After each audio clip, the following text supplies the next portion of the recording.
the laptop is starting and it will always show a message, this one, edit boot options and edit Windows boot options for Windows 10, and it's waiting us to press, let's say, enter on the keyboard. So if I press enter, Windows loads. So let's see how to eliminate that message and make Windows load automatically. After Windows loads, we have to start the command prompt. So go to the start button. Okay, type in cmd,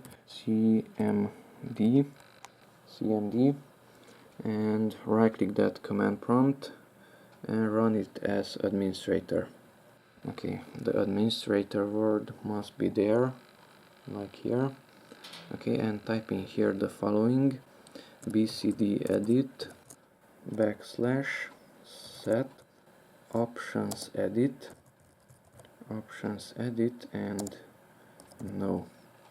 So it's bcdedit /set optionsedit no, and press enter. Operation completed successfully. Okay, now if I restart the laptop, then when Windows starts, it will show that operating system selection menu. That will disappear quickly because the value is set to just 1 second, and the other one will not show up. So that was the operating system selection menu, and the other message did not show up.